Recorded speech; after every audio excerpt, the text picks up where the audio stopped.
Good times over here at our What's with the Neighbors sound studio learning corner.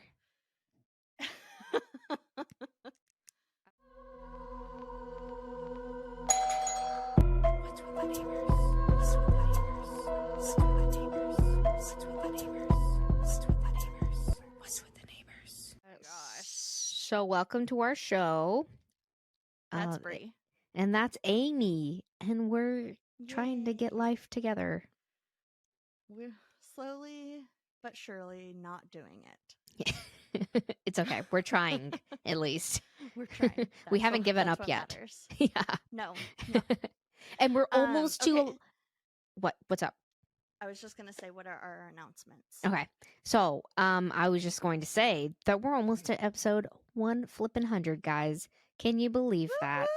And so my goal was to hit 10K at our 100th episode, but we hit it before it. So that's a big deal for us. I know that that's not a lot, but we're a small podcast. We're not that big of a deal of a podcast, but you know. No. We could be a big deal, but y'all aren't like... Yeah, we need you guys to like spread the word. Spread the word. Spread the word like the bird. So, you know, talk about What's with the Neighbors. Have you heard the good news? Have you heard of What's with the Neighbors? Yeah, tell everybody about our podcast. Share our posts on Facebook. Anything that gets us likes, anything that gets us some engagement. Yes, absolutely, engagement. Yes. Sorry, my mic was almost all the way down. Yeah, I could. Yeah, you should turn it. I just turned. What's it down to? I turned it down to what it was last week. Okay, then it should be fine. Yeah. But yeah, give us your love. Thank you for your support, though, throughout this adventure. We still plan on continuing. We're having a blast. For our 100th episode, we'll have something special in store for you guys that we're talking about. So yeah, super excited. Also, another thing special in store that I had an idea of is spooky season is around the corner. I mean, there's Halloween decorations up everywhere. So... You know, it's coming. So my idea is, yes, it is what happened. Got blurry. Another technical issue. So I had the idea of, or maybe it was Amy's, of our kids telling like a spooky story on their own words or whatever. Just a cute little kid segment. And then I thought today, you know, it'd be really cool. What if you hear me out, Amy? Okay, what if we ask our listeners to ask their kids to tell them a spooky story and they record it? Yes. And they send it in. I love that idea. Yeah, and it's just one whole episode of like kids spooky story segments. It could be like, we could either be a bonus episode or it can be a full episode depending on how many we get. Yeah. That would be so much fun. Yeah.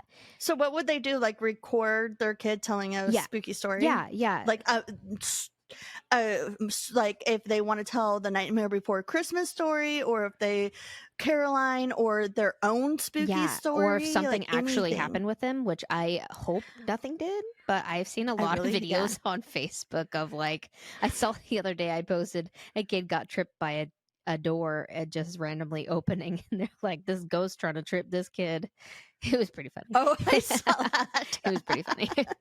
Charlotte's stories are literally like, Mom, so there was this dark night where there was a mom and a baby, and they went to bed and it was storming and thundering and lightning. Oh, and she loves the gasps. And she's like, and then they heard a door open. And she puts in the sound effects in there and everything. And she's like, and it was a cat. Oh my gosh. Here's the thing. The more adorable, the better. Yes. And if we get enough, we can make it a full episode. And if we get so many, we can make it a segment like once a month. Yeah. And I would absolutely love that. We could even, if we get enough, you know what we could do? We could even throw them into our hometown horrors and like tell the parent, like do it at the end and be like, all right, now it's time for your kids to tune in. Yeah. Here's the Oh my hometown gosh. kids' hometown horrors. Oh, that would be so much fun. Yeah. See the potential that we could have if we had people that engaged with us. We need more engagement, people. We do appreciate what you're doing for us now, but we're just asking for a little bit more. We're being greedy. We're being greedy. Anyway, so yeah, there's that. Spooky season's around the corner. 100th episode, 10K. What's with the Neighbors is going on strong.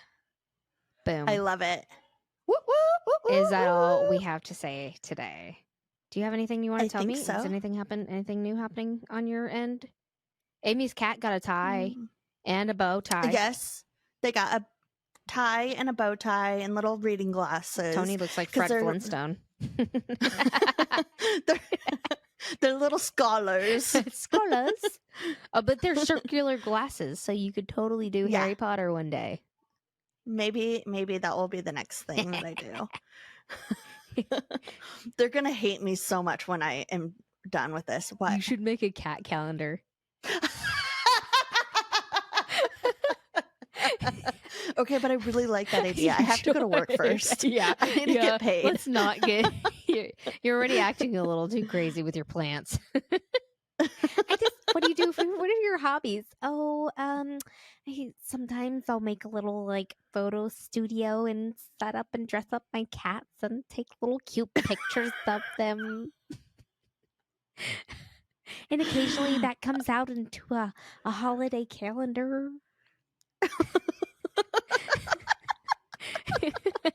But I really like this idea, and I could actually sell them. Do you hear him yelling? Yes. I miss them. Aww. Okay, so I have a question for you. All right. What would be the worst buy one, get one free sale of all time?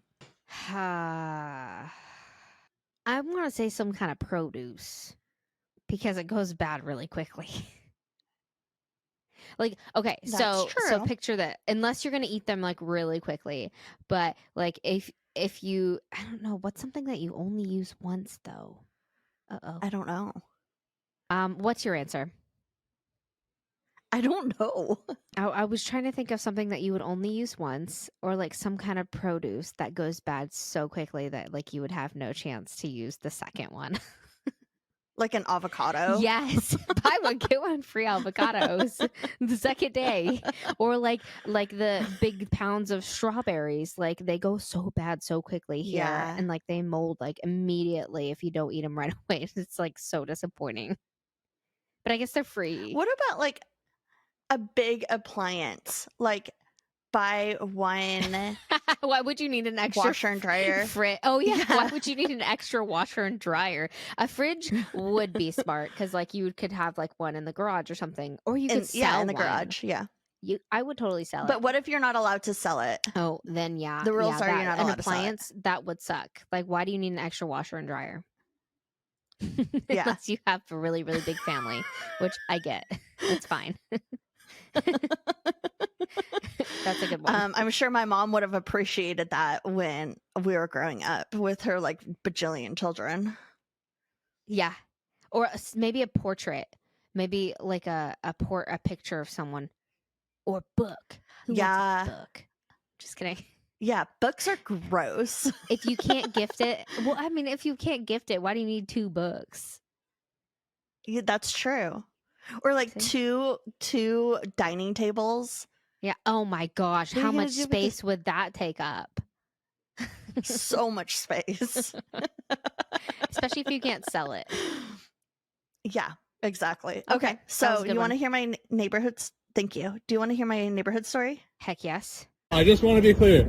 You're upset because we made friends with your cat? You're unreasonable people. You're holding our cat. Go in your yard and say, Mercury, go home. Don't come in our yard anymore. She will not listen. She's a cat. She doesn't speak English. She's a cat, dude. Really? Okay. All right. Well, we'll have the police department figure it out. Absolutely. Okay? Great idea. All right, you cat pervert. Oh my God, you guys are absent. I've done nothing to bring the cat. I've done nothing to bring the... Literally Karen. You're angry because your cat is in my yard. You know what? There's a crime about you harboring my cat. What crime is that? It's against the law. What crime is that? It's called harboring an animal, cat pervert.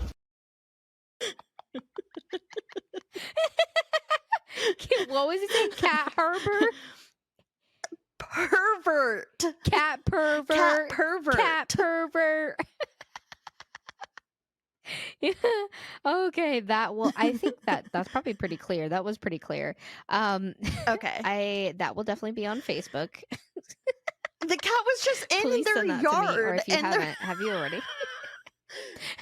No, I Cat haven't. pervert. Cat pervert. Oh man, cat I love pervert. that. That's amazing. Sorry, Candy. Cat pervert. Sorry, Sorry, Candy.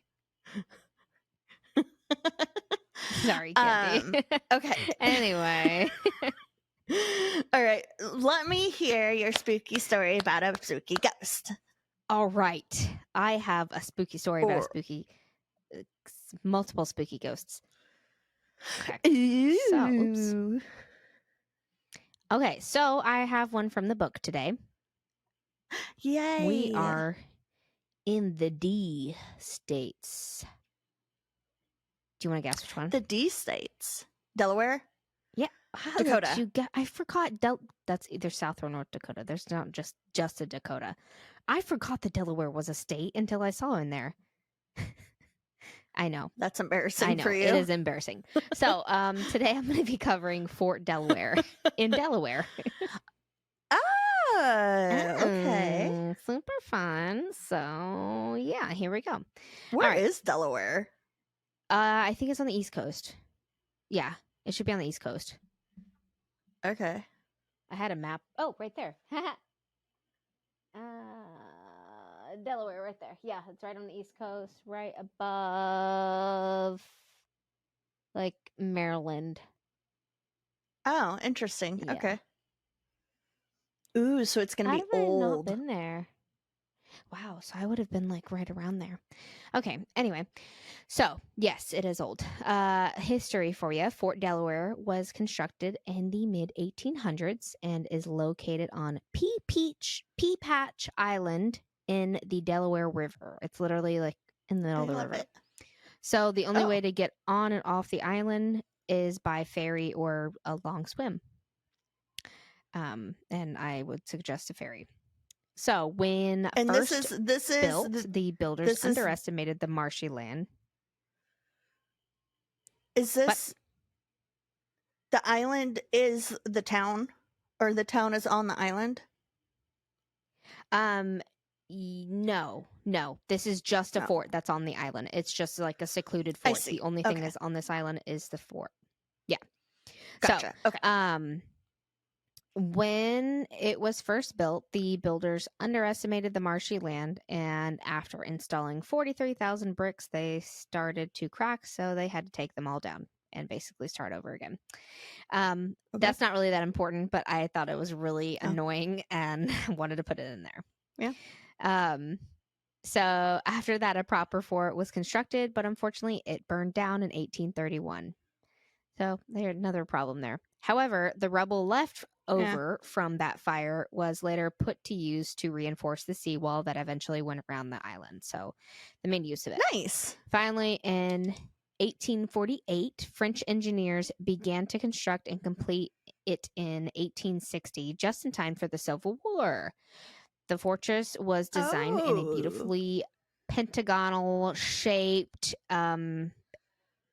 mass of like fort, I don't know, made of granite, brick, cement, and able to eventually distribute weight along the structure. So it was a really strong structure. Okay. The fort was used as a Confederate prison during the American Civil War, holding not only federal convicts but pirates and prisoners of war, some of the first being Confederate soldiers captured at Gettysburg. Hi, Tony. Wow. Sorry, Candy. All right. Soldiers, Confederates and Union, were both treated at the hospital on site and fed scrumptious meals twice a day. And by scrumptious meals, I mean like they were not good. Salisbury steak. Not and like an Oreo shake. No, yeah. With whipped cream on the top too. Salisbury steak and an Oreo shake. I like that those rhyme. That's from a song. Wait, is that from that song? Yeah. Yeah. Yeah. I heard that. I know what I'm talking about now. I know what you're talking about now. Okay. That's so weird. I think I heard that in a song once. Whoa. Sorry, Candy. All right. So Sorry, interesting Candy. note. um when captured, if a Confederate soldier could prove that he was drafted, he was allowed to take an oath of loyalty to the Union and become part of the 1st Delaware Heavy Artillery. So like they can Whoa. turn the Confederates into Union if they like promise that they would be good. Because many Okay. soldiers lived here, living quarters weren't great. Disease and malnutrition from tight living quarters and harsh living conditions and inhumane treatments to unruly prisoners killed many of the soldiers. Out of 33,000 prisoners of war that were held here, nearly 2,700 died from dysentery, scurvy, and smallpox. Oh my gosh. This gave the prison the nickname the Delaware Death Pen. Ew. The prison was once packed to almost 13,000 Confederate prisoners, only designed to hold 4,000. Okay. Originally, That's a lot. Yeah. Originally, the fort held a cemetery, but due to the high water table, coffins began to like come up and had to be put elsewhere. It's not really that relevant, but I feel like it's relevant. It's all relevant. Yeah. Some prisoners of war were taken down to Fort Pulaski in Georgia, where they were treated poorly and even starved to death, like on purpose. This, however, wasn't as harsh. This wasn't a treatment at Fort Delaware, but they did ration their prisoners food in retaliation, but they didn't ever starve. So, Bro. I know. Like, let's watch them starve to death. That's messed up. I would die like in a day. I can't. I need to eat. I would die in a day. Oh I'm my gosh. not Sorry, doing Candy. well right now. Sorry, Candy. Also, the commander would allow prisoners to catch fish to supplement their diet. So they also had that, I guess. Yeah. Also, in the towns surrounding the area, they would send like care packages of like fresh fruit and veggies and like the basic necessities to prisoners on both sides, Union and Confederate. I thought that was a cool thing. That is really cool. Once the war was over, prisoners of war left the fort, and a skeleton crew remained until 1870 when the fort was deserted. In 1898, when the Spanish-American War began, the Fort Delaware was essential to protect the east coast of America, so engineers built more rapid-fire batteries. After the war ended, it remained open for defense, serving as a sub-post during World War I and World War II, but for the most part, the weapons were just taken out and used for other bases and forts, eventually leaving it unarmed. Right. Okay. By the end of World War II, it was sold back to the state, and in 1951, Fort Delaware was deemed a state park. In 2005-2006, due to threats against the foundation from the beach erosion, a 3,500-foot seawall was built to protect it along with like there's also like a bird sanctuary. I can't remember what kind of birds there was. I am just going off of memory on that part. So they also have like a protected kind of bird that's specifically there. I like it. Yeah. So there are some legends here and just like some past stories. Supposedly, there was once a 9-year-old Confederate drummer boy being held here, and legend has it that he tried faking his own death in order to be transported back across the river in a coffin. On the other side of the river were either some sympathetic Union troops or fellow inmates who were supposed to free him once he got over there. Unfortunately, due to a shift change, boy wasn't freed and he was buried alive. I don't know if that's true. There was question on that one. So, I know. Gosh. So sad. Poor boy. I'm so sorry. Only 9 years old. Sorry. Confederate Brigadier General James Archer, I know I said that wrong, was taken prisoner and arrived here very sick. He was thrown into the dungeon for organizing a prisoner uprising and died a few months later of his illness. And I believe he was already set free when he died of his illness, but he was set free in like a prisoner exchange or something. Okay. So he was there. Another story is Private Stefano. He was a Union guard at the prison who died from falling down the stairs and broke his neck. So that's a really important death at the fort. Like, of all things to die of, you slipped and fell. That sucks. That really sucks. I mean, I guess actually at least would it rather wasn't dysentery. And a quick death, you know? Yeah. Sorry, Candy. Okay, all right. So slowly let's move die on. Let's move on to the paranormal. So obviously, Confederate soldiers have been seen. I'm sure Union soldiers too.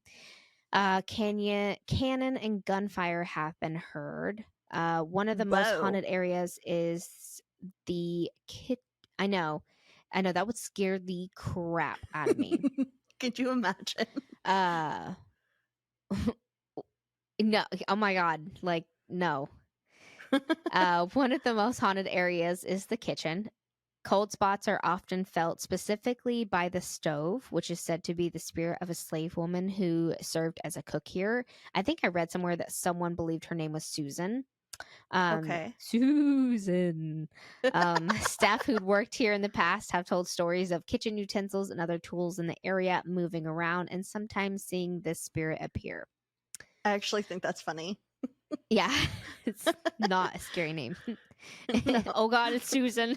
Oh no, Susan. In the once mess hall hangs an officer's portrait where it's rumored that children who toured the fort had seen it turn into a skull. However, like if you can I saw the picture and someone tried to debunk it, and it if you look at it from an angle, you can kind of he's a really pale face, and the shadows are perfectly aligned. So if you look at it the wrong angle or real quick, you might see a skull. So I don't know. I see that. Okay. And it's kids, so I don't know. Yeah.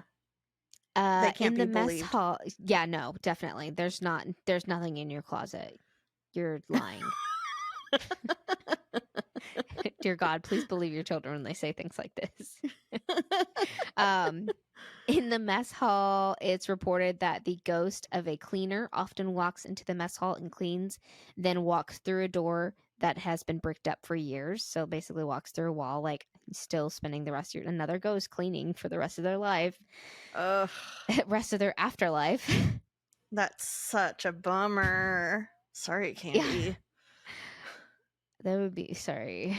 Private Stefano is rumored to be seen going in and out of areas at the bottom of the stairs and at the bottom of the stairs, as well as hearing banging noises around the stairs area where he fell.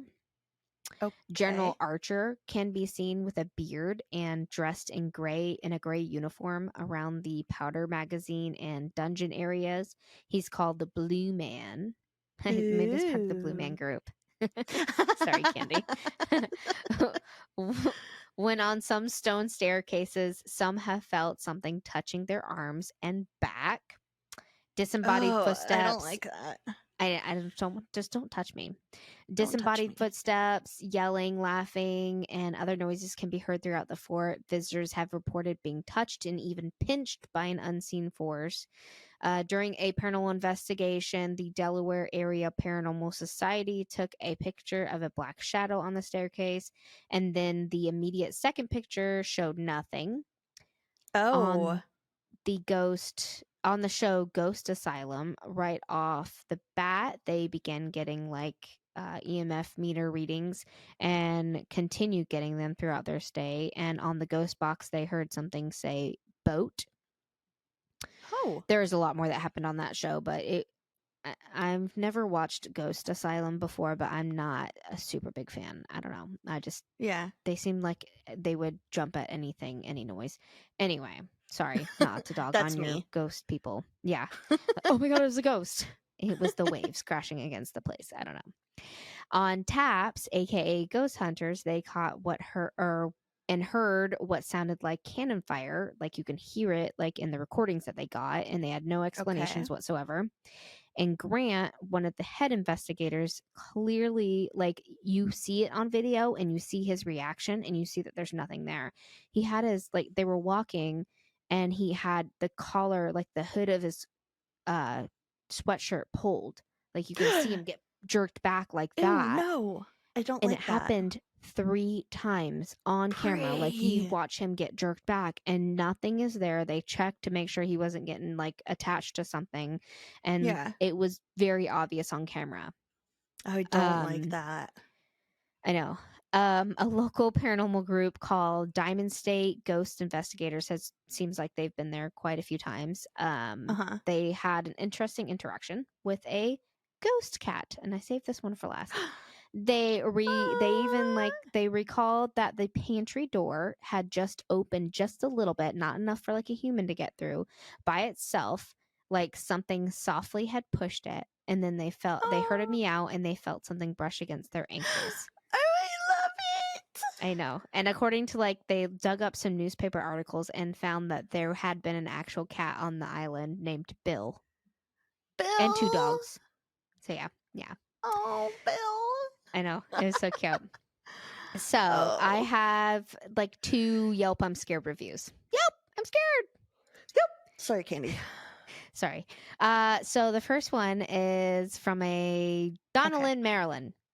She said, my friend and I are amateur paranormal investigators, so we were in our element when we got to the casemate/tunnels and were able to do some investigating. It was too noisy in there to attempt an EVP session. However, we did use our K2 meter and got some impressive results that if you are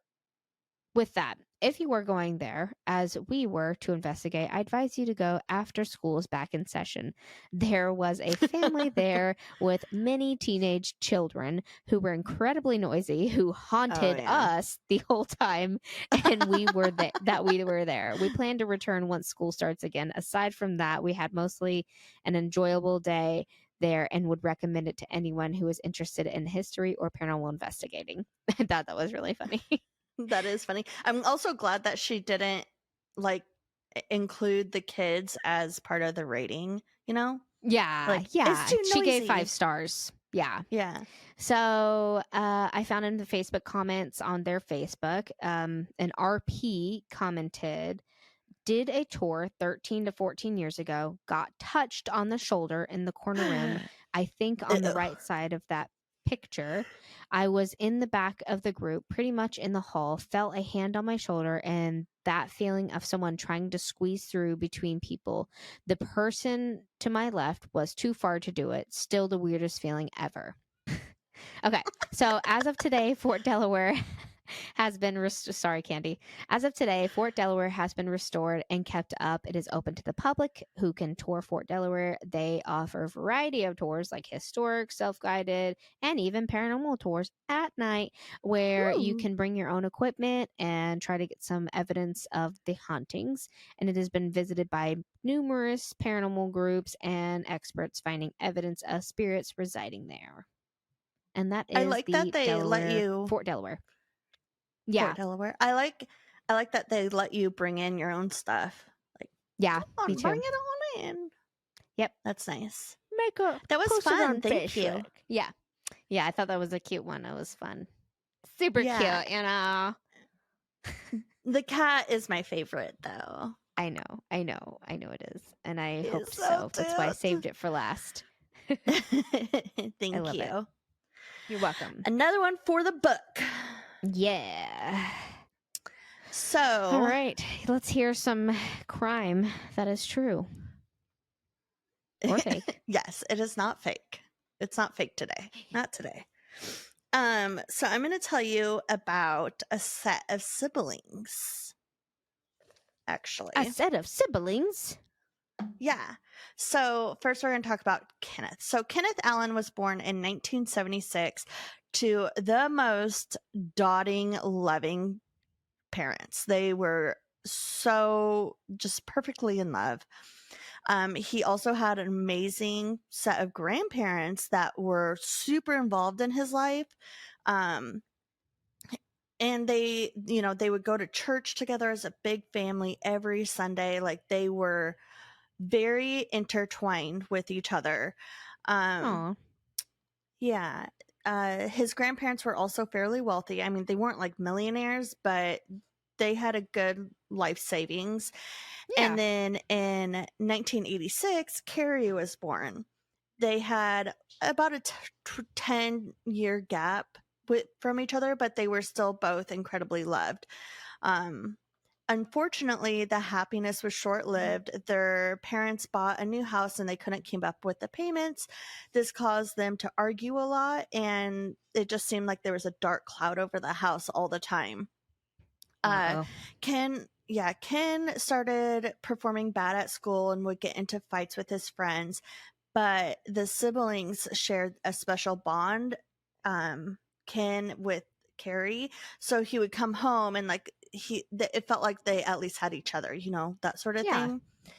thing. Unfortunately, at around the age of 14 years old, Ken ended up moving to Florida with his dad when their parents got a divorce, and Kari stayed with the mom. Which is it makes sense. Where did But they move also from? like, I forgot. Okay. I want to say it was Indianapolis. I can't say it. Indianapolis. Indianapolis. Indianapolis. It's okay. So over there. Can't Over say it there. either. Yeah. So, and the dad, sorry for anyone that's listening from there. You just give me the state. Just Indiana. Indiana. Oh, is that? Oh, yeah, that's right. Okay. Yeah, that's Yeah, Indiana. I think so. I hope so. So once in Florida, Ken's behavior seemed to get worse. He had a chip on his shoulder. He lost his mom, his best friend, his sister, his grandparents. He was super sad. Kari was also affected because she lost her brother and her dad. Kari and her mom moved into lower income housing because it was a single parent household now. And her mom protected Kari almost too much. She would treat Kari as if she was like still an infant in some ways. Like she would hover over her. She wouldn't let Kari do anything without her help. And it made a lot of people that like cousins and people that were surrounded by the family actually a little uncomfortable. Like, Okay. you're being too close with your Yeah, kid. that's weird. That's weird. Yeah. So Ken and his dad's relationship was basically the opposite. When Ken was 18, he got married and joined the Marines. He was like, deuces, I'm out. Sorry, Candy. All right. Sorry. He had a rap sheet of battery, theft, and a few other things. This got him kicked out of the military. And Ken picked up gambling on a casino boat in Florida, which Rick has been on one of those. Oh, that sounds like fun. Yeah, he lost $1,000 and was like, and he like cut himself off from. He's like, no more. Nah, I'm good. I'm good. I lost $1,000 in one night. I'm not doing this again. Yeah. Smart man.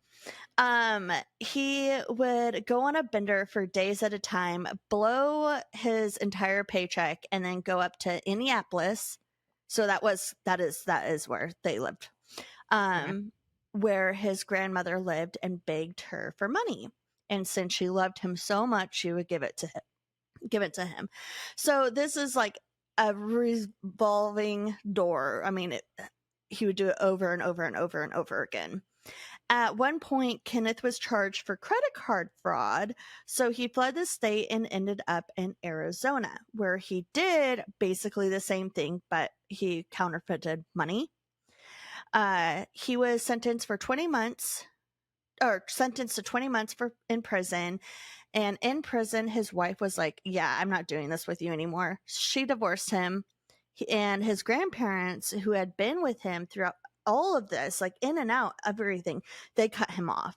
They were like, Good. we can't do this anymore. You're draining our, our financial funds, and it's just draining on us emotionally.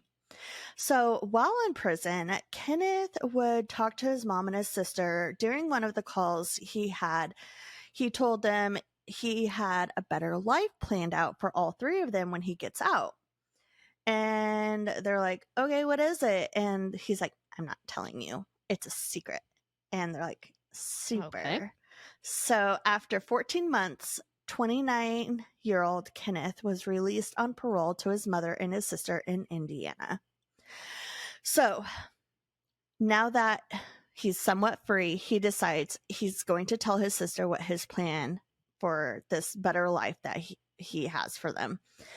He mentioned how their grandparents have over $200,000 in the bank, and he wanted to kill them and steal their nest egg.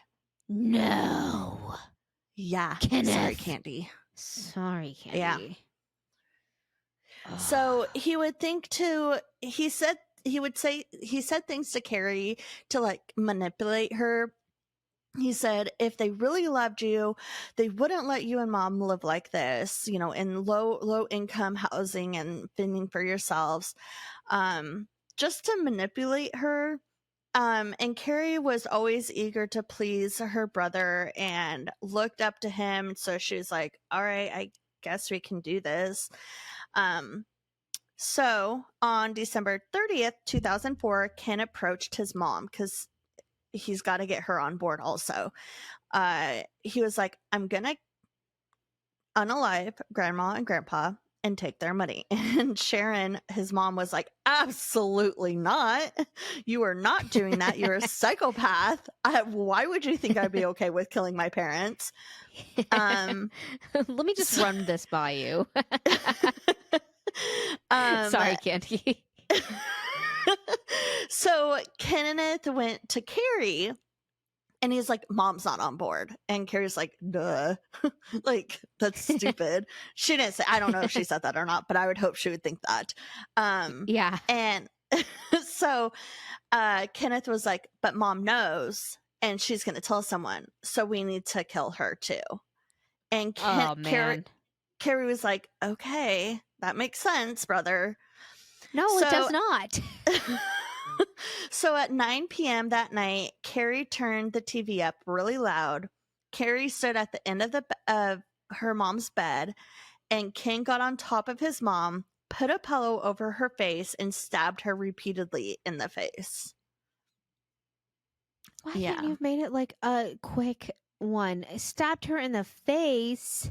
Yeah. Oh my in the gosh. face. So they left the bedroom. I'm so sorry, Candy. They left the bedroom. They sat down in the living room, poured themselves a large glass of vodka, and celebrated. Not by like, I thought like they were going to celebrate by like, I don't know, cheering, maybe watching TV and like having a great night. They're drinking vodka. High five. No, they decided to celebrate by going into Kari's room and having sex with one another. They thought that was great. They're full siblings. They're like blood all the way. All the way. Oh my God. Sorry, Candy. So oh my God. Gross. So after that, they were like, oh, don't forget about our mother that's next, like in the next room next to us, laying dead on her bed. So they wrapped Sharon up in the bed sheets and placed her in the bathtub. The next week, Ken was controlling Kari. I don't think it was like a whole lot, but I think she was actually scared of her brother, right? Right. But I don't know. I'm hoping that was the case.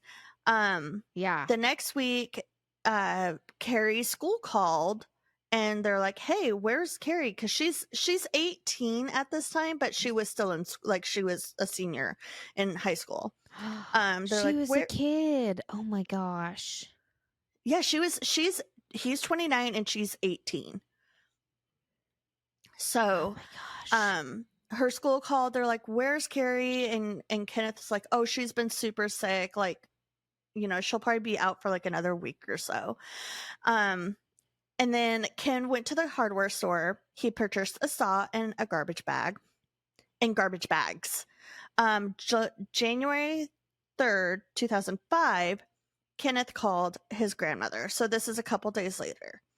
He told her that their mom was sick and they needed help taking care of her. And mind you, his grandparents still had cut him off, but they still were in communication because he was living with Sharon and Kari. So she arrived at the apartment, which she had to drive. They didn't live in the same town. They lived like a couple hours away. But she arrived at the apartment and knocked on the door. Kenneth answered, and as Betty walked into the apartment, he put a plastic bag over her head and pulling it tight to suffocate her. Oh my God. Yeah. So Kari just stood there like a couple feet away and just watched him kill her grandmother. Oh my gosh. Betty ended up collapsing and dying. They wrapped her up and carried her into the bathtub next to their mother. He then went to a car rental place and rented a truck. He came back and Ken used the saw that he bought to cut up his mother and his grandmother, and Kari bagged up the bodies. So, that's something to put on your resume, I guess. Sorry, Candy. Can efficiently bag up bodies and cut them. Then they carry the bags out to the bed of the truck. They took Betty's house keys from her purse and took their truck that they had rented and drove to Indianapolis, where the grandfather was. So this is January 5th, 2005. So the next day, the siblings arrived at the house. They waited for the grandfather to wake up in the living room. They were in the living room. He was like in his bedroom. So the grandpa woke up and walked down the short hallway to the living room where Kenneth and Kari were, and they bludgeoned him to death with a hammer. Why can they gotta choose all these harsh ways? I know. Very, haven't you ever heard of a gun? Personal. Like, end it quickly. I mean, saying. he wouldn't be able to get one because he was a felon. But oh yeah, that's true. And I don't know if Kari knows how to do anything on her own at this point.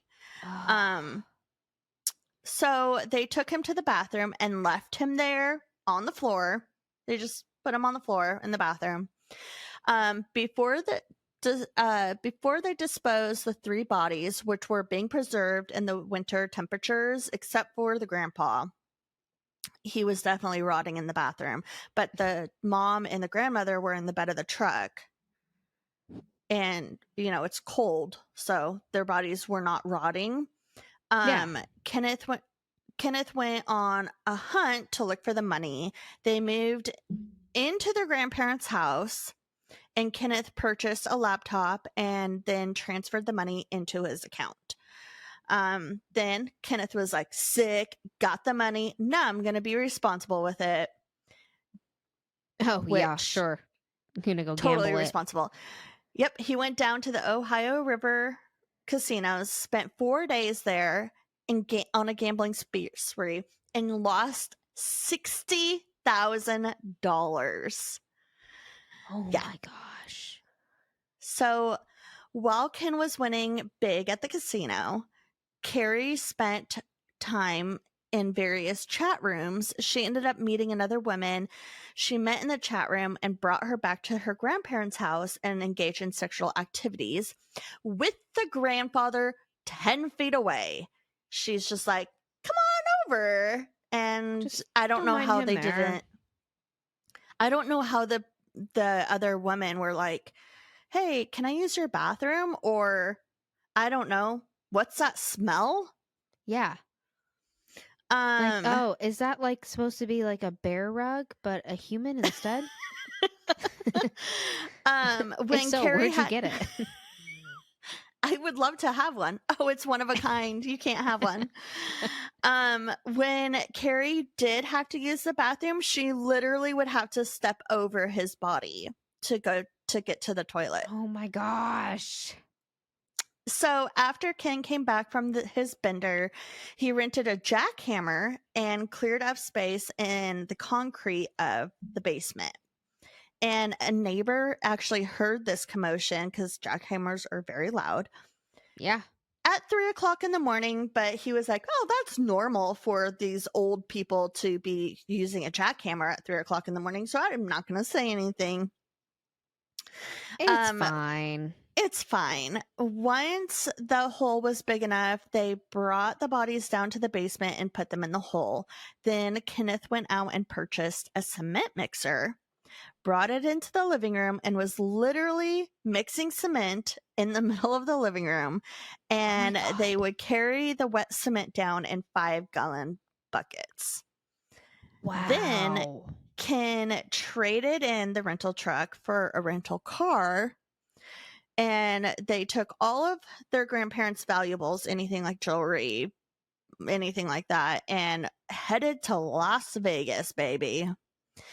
In St. Charles County, Missouri, on Wednesday, February 9th, 2005, a deputy saw a vehicle speeding, so he put his lights on. But the car took off, and it turned into a speeding chase. They eventually pulled over, and the officer walked over to the passenger side and sees Kenneth and Kari and asked for their IDs. Kari was like, oh, I don't have one, but I'm 18 years old. And the officer obviously suspected something because why would you run from the cops? Yeah. So he was also worried about Kari because she didn't have an ID.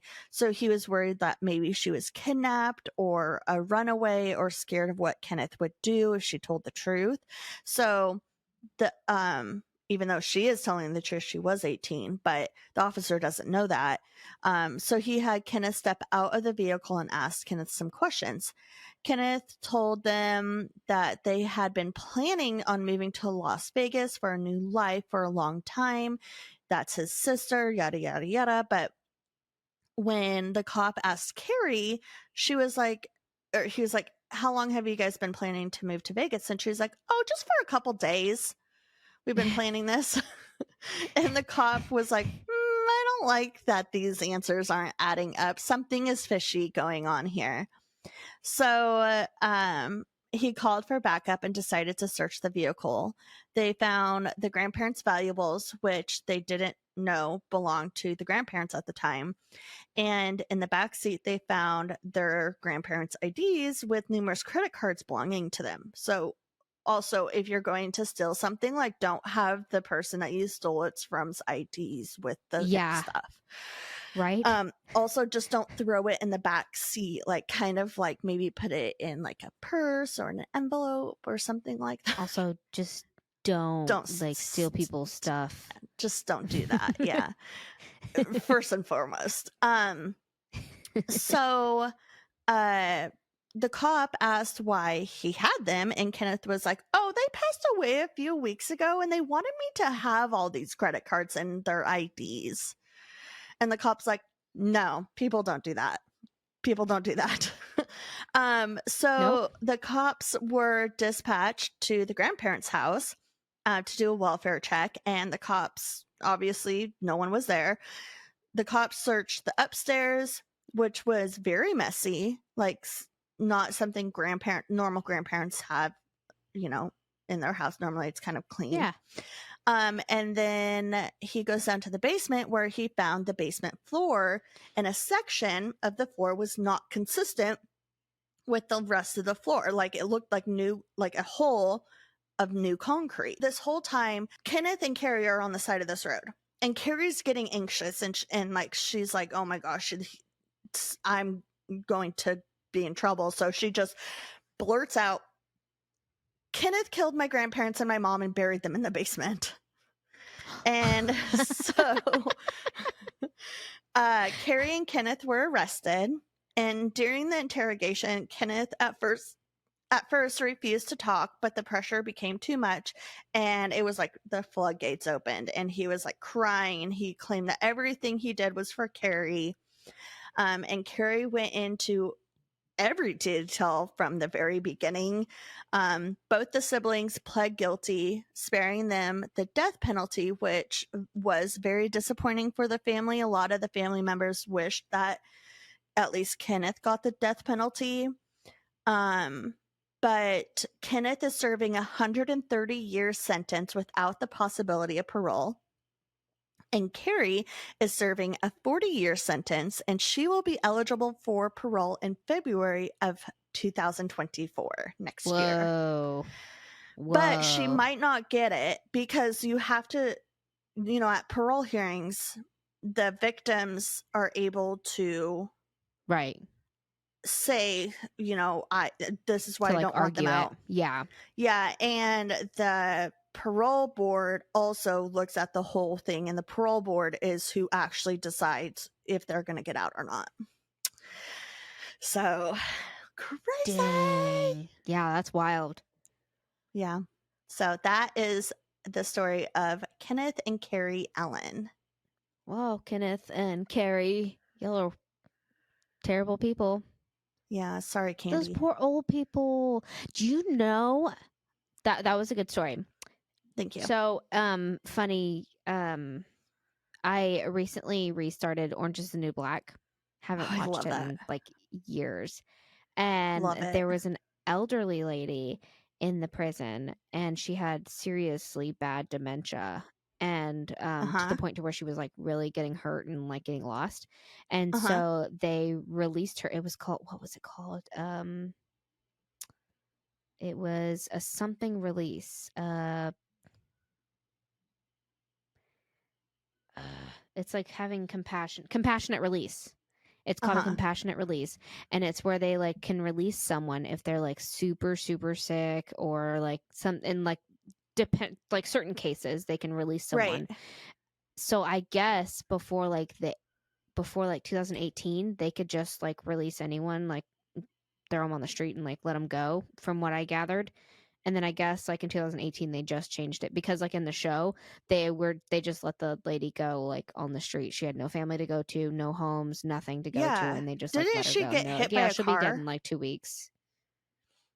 I don't know. Maybe I'm not to that point yet. She just got released. They might show that she dies. I can't remember. I haven't seen the show in like 6 years. Yeah. It was sad. I just watched it a couple months ago. Or it was probably like 6 It's a months good ago. one. Mm-hmm. But I didn't know that was a thing. That's wild. Isn't that crazy? Yeah. It makes sense, especially for someone like that. They literally have no idea why they're there anymore. Like they shouldn't be holding people like that. But on the other hand, like release them to somewhere that they can get 24-hour care. Like it was really sad in the show. Yeah. I get that. Crazy. Yeah. Do you have a neighborhood story? I surely do, buddy. Come here. This one says, today I witnessed a man outside of JP Licks in Davis Square, and I'm not sure if I read this one before, using crumbs to lure pigeons to him just so he could pick them up into his backpack. How does one even approach this situation? I feel like I've read this one before. If I have, don't think sorry, you have. But you maybe they were going to eat the pigeons. Maybe, or they're going to keep them like I did. Oh, he lured pigeons and kept them? No. It was an injured pigeon, and my dad brought it home. Oh, that's sweet. And it was mine, and I named it Cappuccino. And then once he was healed, I let him go. Oh, so sweet, just like the duck. Yeah. We kept him in, the wired dog, those wired dog cages? We kept him in one of those. Oh, that's cool. That's cute. Yeah. Sorry, Candy. All right, we're gonna get follow us everywhere and record your kids. Record them on audio. Yes, I'm gonna post everywhere. A funny, cute, adorable story. We'll you have 2 months, 3 months. At least, yeah, at least like a month or two. Yeah, to But we're get trying those to get them us. in as soon as possible. And we can even like throw them in, like if we end up getting a lot, we can even throw them in at the end of our at the end of all the episodes for October, and just say, "Here's for your kids." I don't know. Yeah, Anyway, if you want your kids to listen, send those and if in. they want to do and multiples, that's fine. Like send multiple recordings, that's fine. yeah, and we can keep them anonymous, or they can give like a funny nickname, or we can give their name. But you know, whatever I you totally want. get if you want to keep them anonymous or just their first name. Yeah. And you know, if you yep. Yep. Everybody wish Amy a good luck at work, because I think this episode comes out the day before Amy starts her new job. So yeah, it does. Wish her luck on I'm her new so job. excited. Congrats, buddy. Yay. And have you checked in on the neighbors? What's with the neighbors? Bree and Amy out.